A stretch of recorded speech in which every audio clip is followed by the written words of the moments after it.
بسم اللہ الرحمن الرحیم۔ سیرت النبی صلی اللہ علیہ وسلم۔ عنوان 100 اونٹوں کی قربانی۔ عبد المطلب کو یہ حکم اس وقت دیا گیا جب وہ اپنی منت بھول چکے تھے۔ پہلے خواب میں ان سے کہا گیا منت پوری کرو۔ انہوں نے ایک مینڈھا ذبح کر کے غریبوں کو کھلا دیا۔ پھر خواب آیا اس سے بھی بڑی پیش کرو۔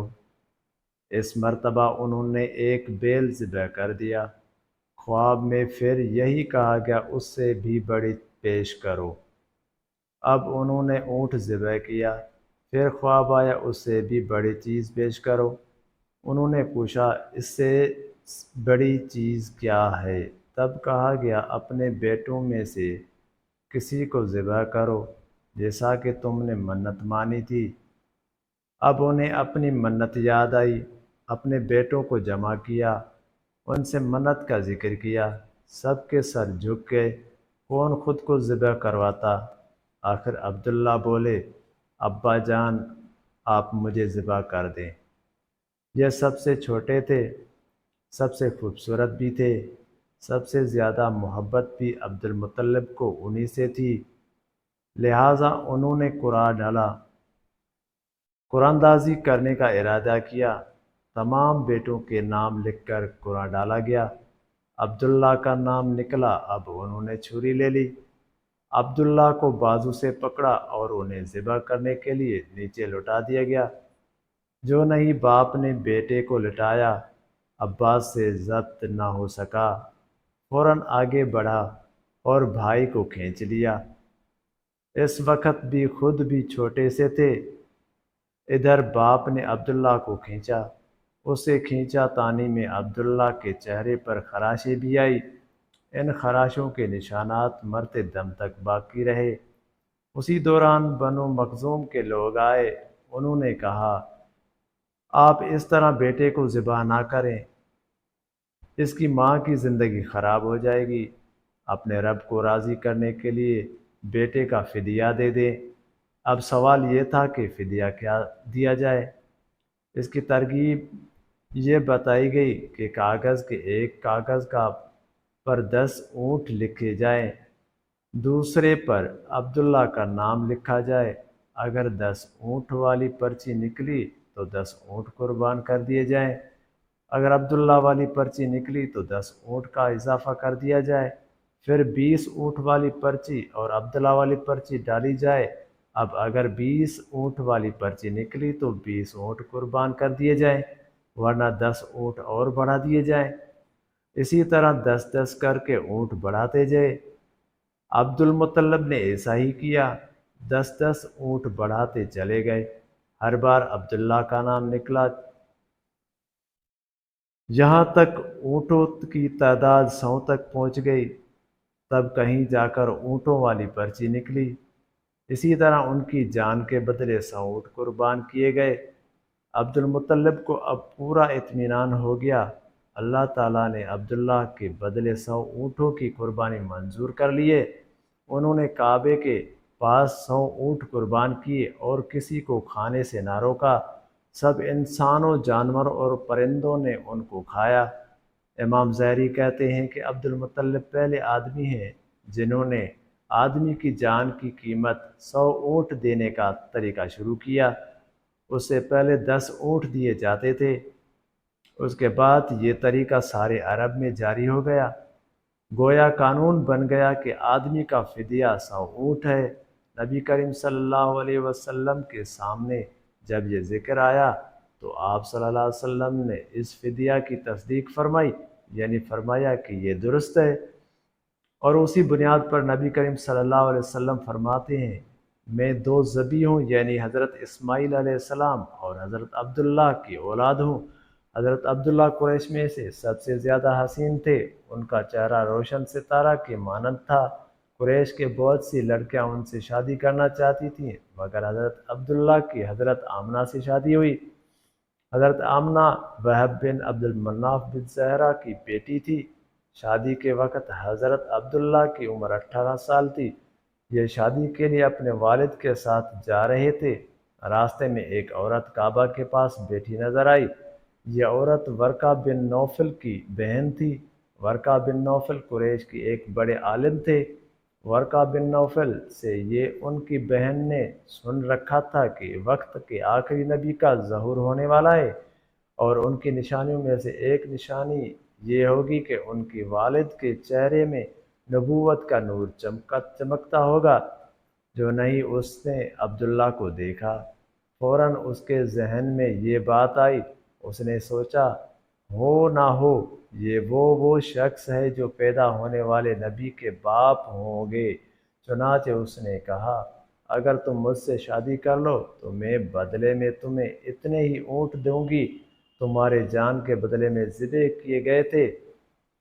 اس پر انہوں نے جواب دیا، میں اپنے باپ کے ساتھ ہوں، ان کی مرضی کے خلاف کچھ نہیں کر سکتا، نہ ان سے الگ ہو سکتا ہوں، اور میرے والد باعزت آدمی ہیں، اپنے قوم کے سردار ہیں۔ بہرحال ان کی شادی حضرت آمنہ سے ہو گئی۔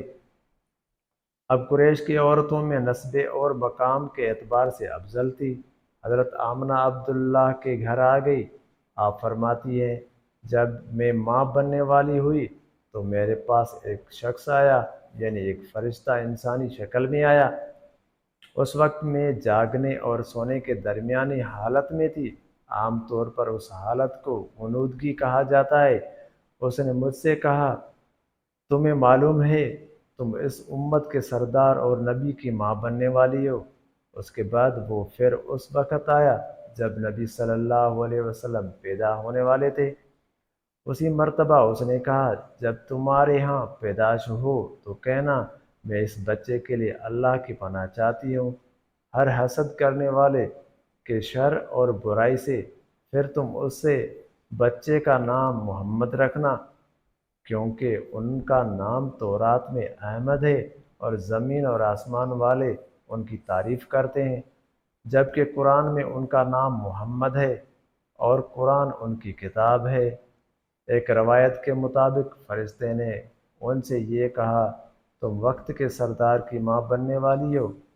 اس بچے کی نشانی یہ ہوگی کہ اس کے ساتھ ایک نور ظاہر ہوگا، جس سے ملک شام اور بصرہ کے محلات بھر جائیں گے۔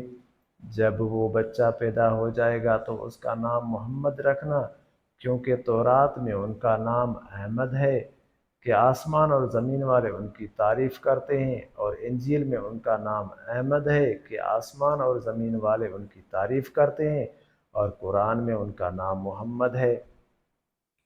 حضرت عبداللہ کے چہرے میں جو نور چمکتا تھا، شادی کے بعد وہ حضرت آمنہ کے چہرے میں آ گیا تھا۔ امام ظہری فرماتے ہیں، حاکم نے یہ روایت بیان کی ہے اور اس کو صحیح قرار دیا ہے کہ صحابہ رضی اللہ تعالی عنہ نے حضور اکرم صلی اللہ علیہ وسلم سے عرض کیا، اے اللہ کے رسول، ہمیں اپنے بارے میں کچھ بتا دیں۔ آپ صلی اللہ علیہ وسلم نے ارشاد فرمایا، میں اپنے باپ ابراہیم علیہ السلام کی دعا ہوں، اپنے بھائی عیسیٰ علیہ السلام کی بشارت ہوں اور خوشخبری ہوں۔ جب میں اپنی والدہ کی شکم میں آیا تو انہوں نے دیکھا، گویا ان سے ایک نور ظاہر ہوا جس سے ملک کے شام بصرہ کے محلات روشن ہو گئے۔ حضرت آمنہ نے حضرت حلیمہ سعدیہ سے فرمایا تھا، میرے اس بچے کی شان نرالی ہے۔ یہ میرے پیٹ میں تھے تو مجھے کوئی بوجھ اور تھکن محسوس نہیں ہوئی۔ حضرت عیسیٰ علیہ السلام وہ آخری پیغمبر ہیں جنہوں نے آپ صلی اللہ علیہ وسلم کی آمد کی خوشخبری سنائی۔ اس بشارت کا ذکر قرآن میں بھی ہے۔ سورہ صف میں اللہ تعالیٰ فرماتے ہیں، اور اسی طرح وہ وقت بھی قابل ذکر ہے جب کہ عیسیٰ ابن مریم علیہ السلام نے فرمایا کہ اے بنی اسرائیل، میں تمہارے پاس اللہ کا بھیجا ہوا آیا ہوں کہ مجھ سے پہلے جو تورات آ چکی ہے میں اس کی تصدیق کرنے والا ہوں، اور میرے بعد جو ایک رسول آنے والا ہے ان کا نام مبارک احمد ہوگا، میں ان کی بشارت دینے والا ہوں۔ اب چونکہ حضرت عیسیٰ علیہ السلام یہ بشارت سنا چکے تھے، اس لیے ہر دور کے لوگ آپ صلی اللہ علیہ وسلم کی آمد کا بے چینی سے انتظار کر رہے تھے۔ ادھر آپ صلی اللہ علیہ وسلم کی پیدائش سے پہلے ہی حضرت عبداللہ کا انتقال کر گئے۔ سابقہ خطبے میں آپ کو نبوت کی ایک علامت بھی یہ بتائی گئی ہے کہ آپ کے والد کا انتقال آپ کے ولادت سے پہلے ہو جائے گا۔ حضرت عبداللہ ایک تجارتی قافلے کے ساتھ تجارت کے لیے گئے تھے۔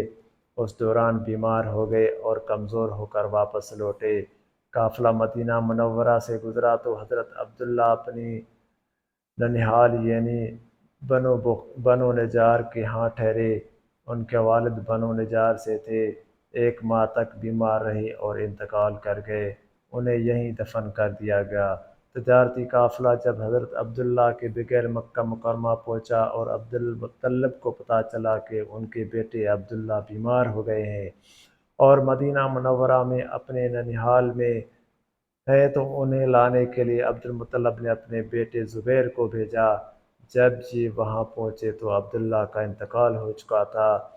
مطلب یہ کہ آپ صلی اللہ علیہ وسلم اس دنیا میں اپنے والد کی وفات کے چند ماہ بعد تشریف لائے۔ جزاک اللہ۔